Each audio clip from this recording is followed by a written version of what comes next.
here from EurekaCrystalBeads.com with another helpful beading video for you. Before I get started, just a quick reminder to go check out the rest of our channel, and if you like what you see, hit the subscribe button and the notification bell to always know when we're posting new content.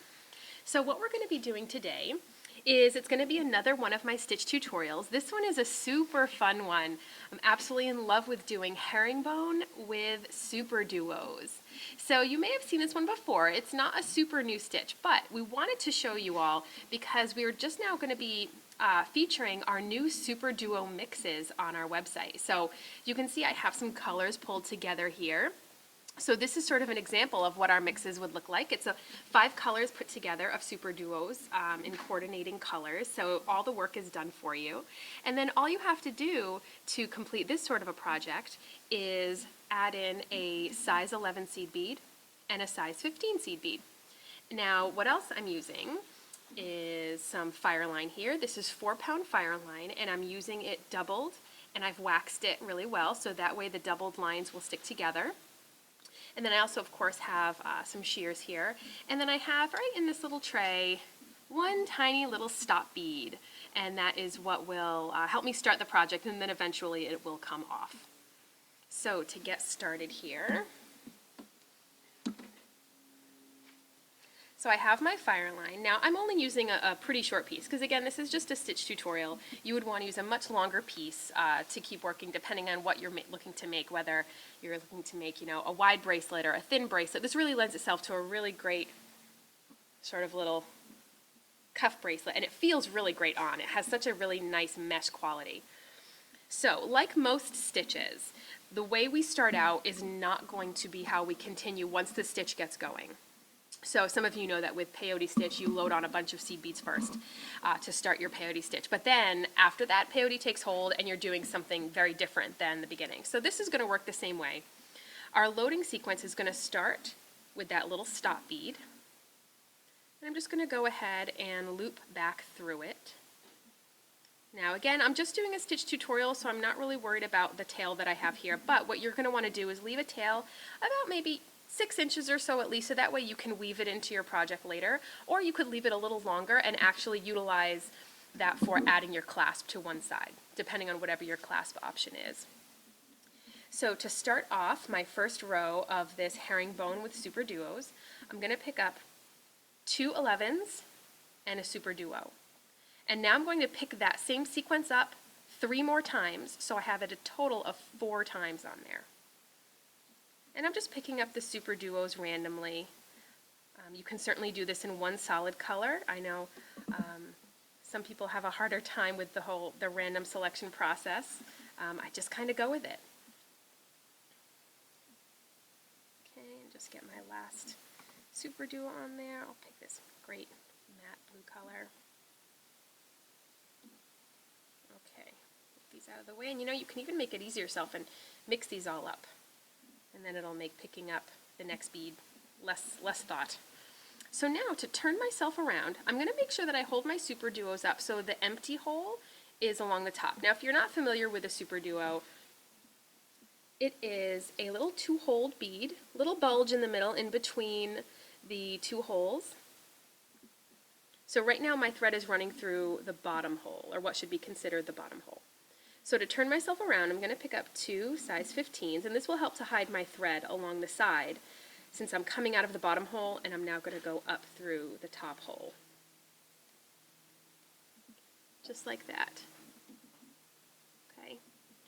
Now, my loading sequence is always going to be the same for this row and for the subsequent rows, but the beads I go through will be a little bit different for this first row. So my loading sequence is always going to be to pick up an 11, and a SuperDuo. Now for this first row, I'm going to dig my needle down into those 2 size 11s, which I know a little tough to do when I'm trying to angle it so you can see it. And then I'm going to angle it up, so I'm going through the top hole in that next SuperDuo. So that's what we get. Okay. Again, I'm going to pick up an 11 and a SuperDuo, go down through those bottom 2 beads,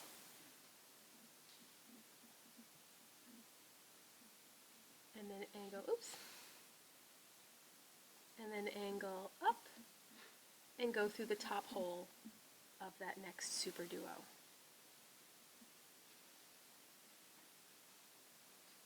I'm going to do that again.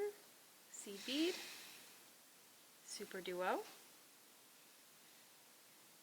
Get down into those 2 seed beads there. And it's much, much easier once you get to row 3. Right now we're completing technically row 2 because our loading sequence is row 1. Get through those 2 beads, angle up through that top hole. Now if you have to pull it all the way through after you go through the 2 seed beads and then go through the top hole, that's fine too. As long as you're going through those beads, that's all that matters. Give it a good little pull. Keep it nice and tight.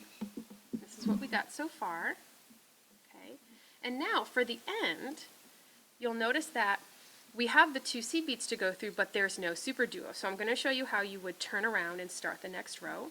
So pick up my seed bead and my super duo, and we're going to go through just those last 2 seed beads. You're going to ignore the stop bead.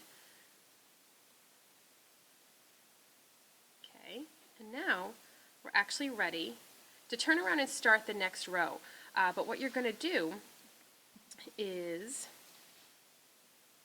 we're going to have to do a cut here because for some reason this is looking a little funny.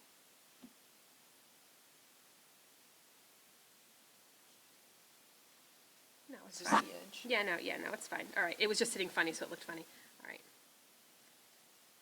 All right, so what you're going to do now is, again, we want to hide our thread at the edges. So we'll pick up 2 15s, and we're going to head right on up into the top hole of the super duo that we just added.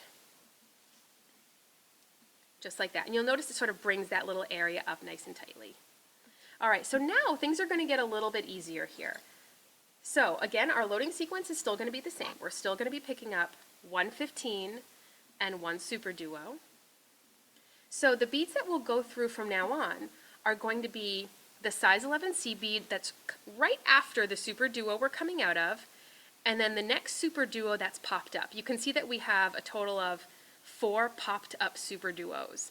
Sort of like in peyote stitch, if you're familiar with peyote stitch, how you have your up beads. These are our up beads. We're coming out of the first up bead. We're going to go right into the seed bead that's right after it, and then the top hole of our next up bead, our next super duo that's popped up. It may seem natural to angle right down and go right down into the hole of the super duo that's right after the seed bead, but one of the ways that you can remember not to do this is that top hole of that super duo already has thread running through it. We want to go through the next super duo that doesn't have thread running through that top hole. And you're really going to see this start to pull in nicely. So we go through that seed bead, go right through the top hole of the next super duo. Get a little twisted there. And it really starts to pull in. You start to see that sort of little chevron pattern. So again, we have seed bead, we have super duo. We're going to go through the seed bead that's right after the super duo we're coming out of, and then angle up and go through the top hole of the next super duo that's popped up. That was added in the last row that we did. And pull it tight, it pops right in there. Do it one more time. Super duo, seed bead, and then super duo. We go through the size 11 seed bead right after the super duo we're coming out of, angle it back out, and then go up the top hole of the super duo that's popped up at the very end. We pull it nice and tight, and you can really see that pattern coming together. It really looks wonderful. So to finish up this row, I have a little knot in my thread here. There we go. All right, to finish this row up, picking up seed bead, super duo, and we're going to go through just the seed bead. Because remember, now there's no super duo popped up over here for us to go through because this is the end of the row. So we're just going to go through that seed bead. And you can see how what we're left with is the row we just completed left us with the same thing we had in the previous row, which is 4 main super duos along the top row that each have their top hole empty because that sets us up to utilize that top hole for the next row. So we would turn this around And then the way that we would turn around is we have to go through the top hole of this SuperDuo, but we want to hide that thread. So we pick up the 2 15s, go through the top hole of that SuperDuo, and then we're ready to start again. So I'm going to show you once more how we would start this row here, and then we're going to fast forward and I will show you how you can neatly finish off the end of your project. So again, I pick up an 11 here, and I pick up a SuperDuo. I go through the size 11 seed bead that's right after the SuperDuo I'm coming out of, and then angle my needle over and go through the SuperDuo that is next popped up and has an empty top hole. And you can see how it just fits right in. So I'm going to go ahead and get a little bit more of this going so I can then show you the sort of neat and clean way how we can finish off the end before you would add a clasp.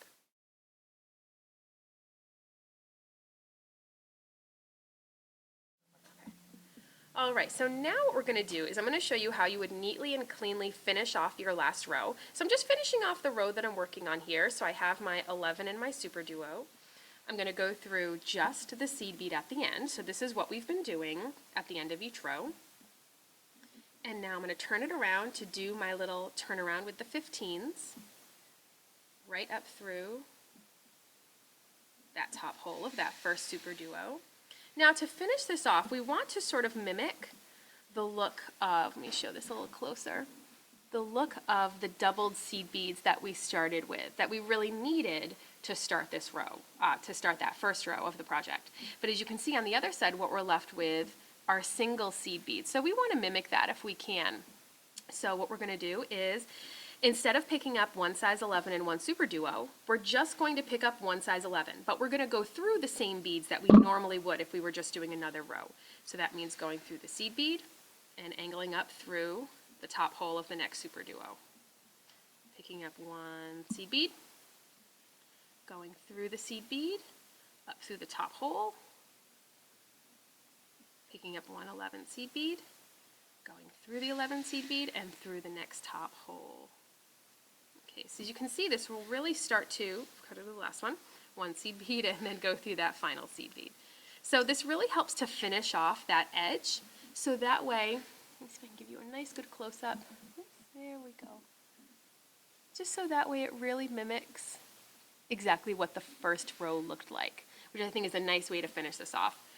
Now, to complete your project, so imagine if this was a really long piece, all you'd really have to do is pull off the stop bead. You can see it'll just come right off. Pull off your stop bead, weave your tails out, or if you wanted to, you could use this tail, which would be longer, and you could use that to attach your clasp. And then you would do the same thing here. You would weave out your thread, attach your clasp, whatever clasp you'd like. Depending on the width of your bracelet would determine perhaps what style clasp you'd want to use.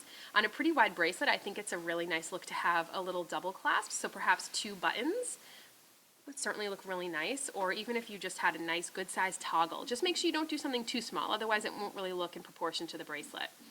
So, all right, well that wraps it up, folks. Again, this was just another stitch tutorial for flat herringbone, also called flat Ndebele, with SuperDuos. Thanks for watching, and make sure to visit us at eurekacrystalbeads.com for all the materials used in this video, as well as any of other beading and jewelry needs that you might have.